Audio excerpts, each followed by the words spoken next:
everyone. Today we are going to talk about something that sits at the heart of our journey as an artist. Artist research, reflection and connection.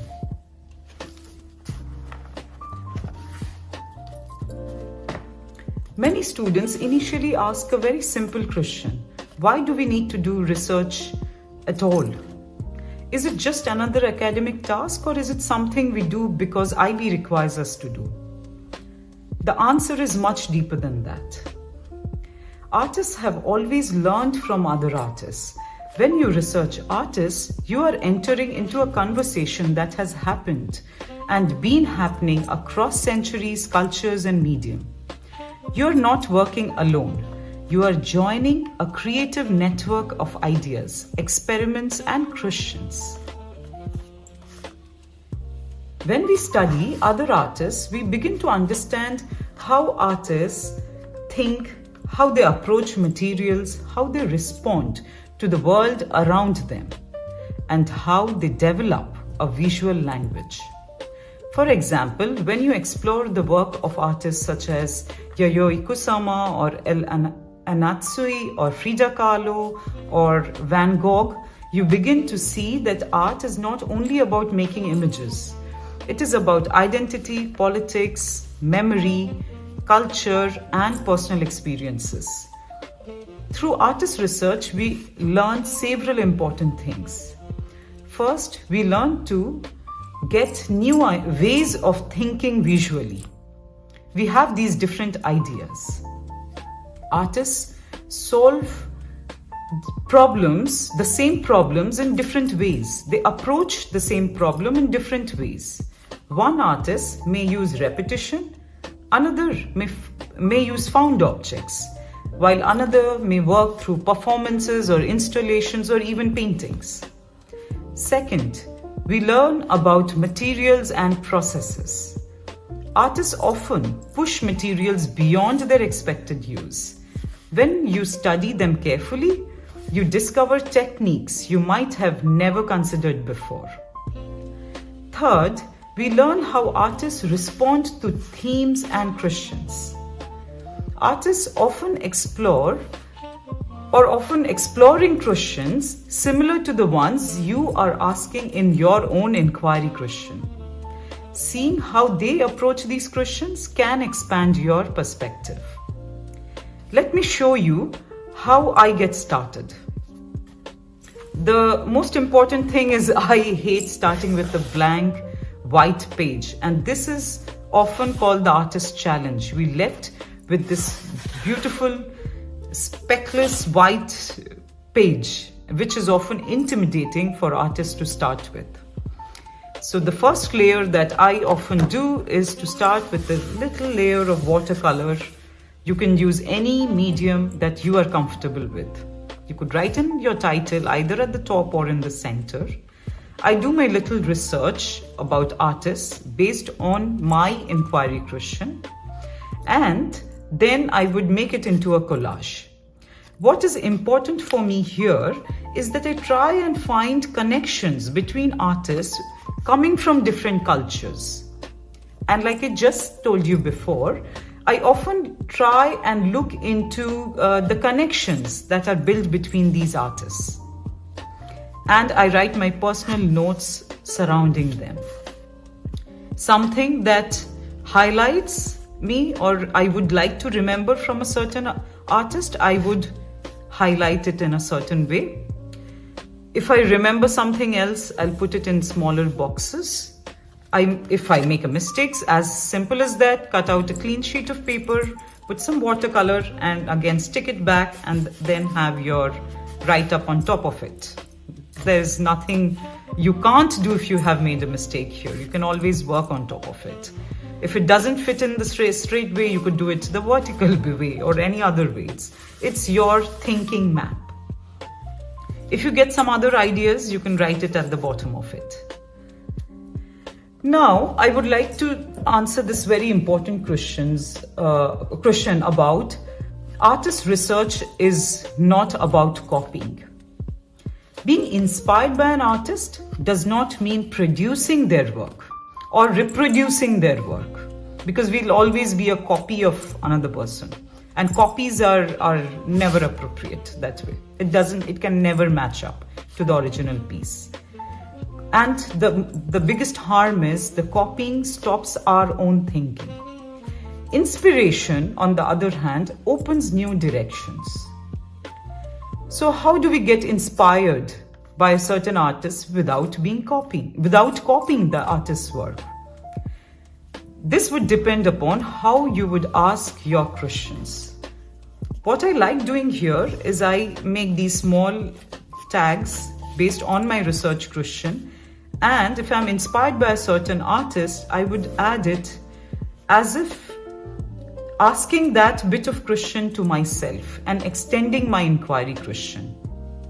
Okay? So let me give you a few examples of how and what kind of questions can you ask yourself. Instead of asking, how can I make something like this particular artwork, I would ask, what idea is this artist trying to explore here? What materials did the artist use and why? What emotions or concepts are being communicated here?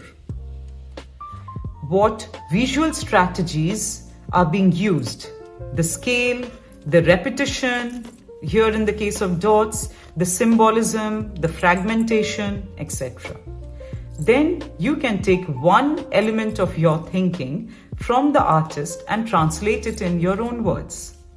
Let me give you an example. So my inquiry question was here that can jewelry be redesigned to celebrate bodily imperfections through style?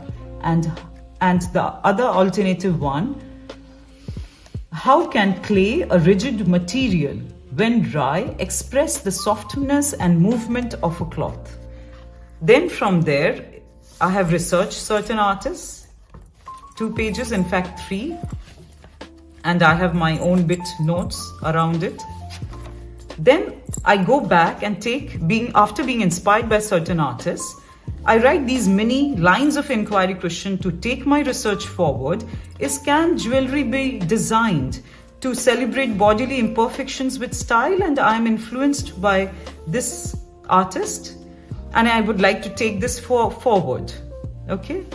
And then I have my own little notes, like this research further nudged me to explore the materials. These were mostly leather, cloth, wiring and 3D printed structures. Another challenge about these designs is that they are not street fashion. I'm again coming back to the terms that I had used in my mind map. Here I'm taking this, being inspired by another artist and writing what materials can I explore to design wearable art that are sustainable and earthy. Okay? Let me give you another example. You can be inspired by an artist's use of texture, but you can apply it into a completely different theme. Like for example, this artist, right? If I'm inspired by the pattern and the repetition of the pattern and the texture, I can apply this on a completely different concept. That is one way. Or you might be inspired by their conceptual approach, but use an entirely different material. Like for this. In this way, inspiration becomes transformation. Now the next question is, where do we find authentic artist research? And that is one of the most important questions. Reliable research comes from credible sources such as museum, galleries, artist foundation, and scholarly publication. What I use mostly in my classes are websites of museums like the Louvre in Abu Dhabi, or the Museum of Modern Art, or MoMA, or the Google Arts and Culture website that offers detailed information about artists, artworks, and curatorial perspectives. Museums often provide exhibition texts, interviews, archival materials, and high-quality images. Artist gallery websites and museum archives are excellent sources because they present information that has been carefully researched and curated. What also works is that you could, in many websites, you could search through themes or say color palette or art movements, which is really helpful. We can also use AI tools to support your research process. In this page, I have used some AI tools, but I'll tell you how I can use the AI tools in a more ethical context. Ethically, right? AI can help us in several ways. It can help us summarize complex articles. It can suggest artists related to your theme. And it can do its research from the entire world. So you get that entire network that they can tap into. It can also help generate questions for further deeper investigation. But AI should not be treated as a final authority. AI sometimes makes mistakes and combines information incorrectly. So whenever you use AI, you must verify the information by checking the reliable sources such as museum websites, artist interviews, academic articles, or exhibition catalog.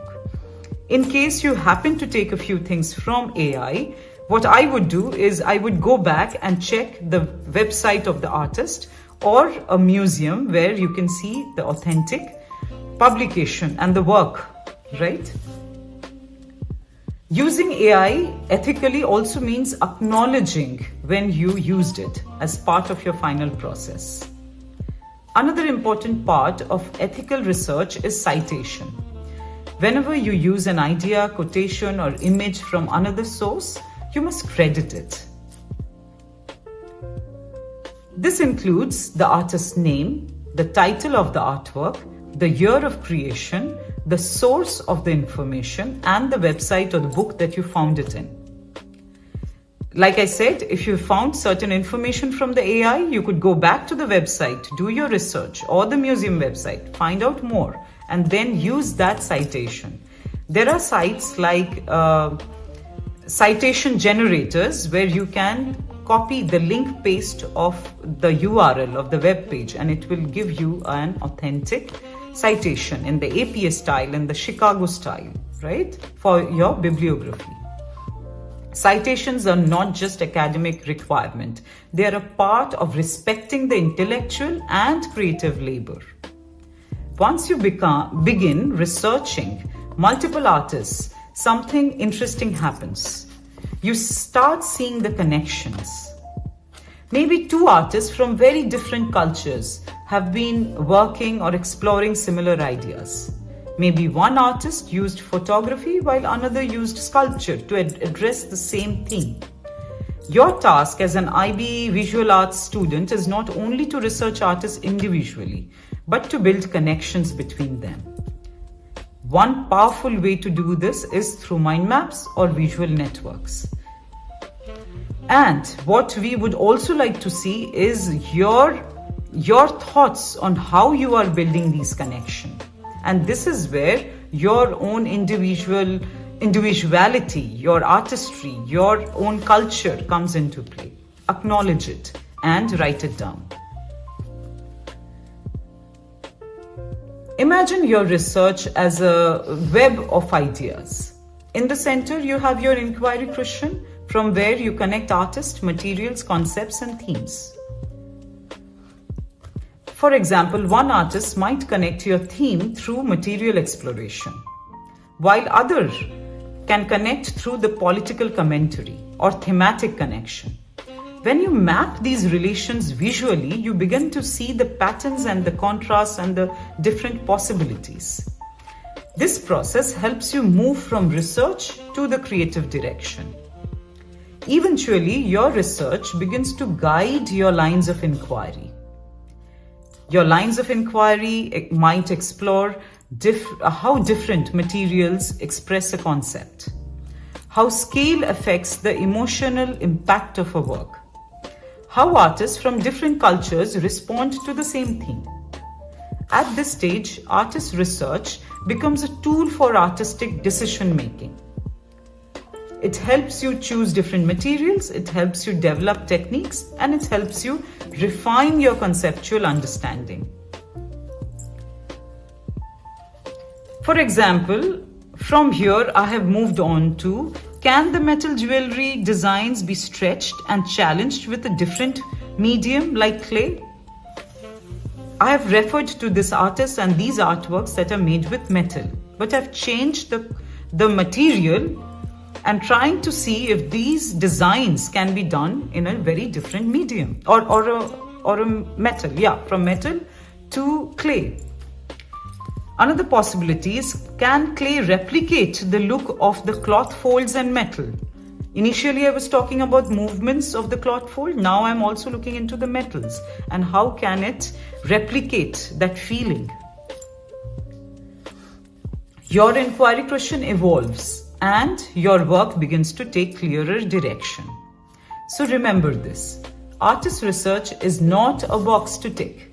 It is a way of thinking, a way of connecting, a way of questioning and expanding your artistic voice. When you research artists deeply, reflect critically and build connections thoughtfully, you're not copying someone else's work. You are participating in the ongoing dialogue of art. And most importantly, you add your own voice to it.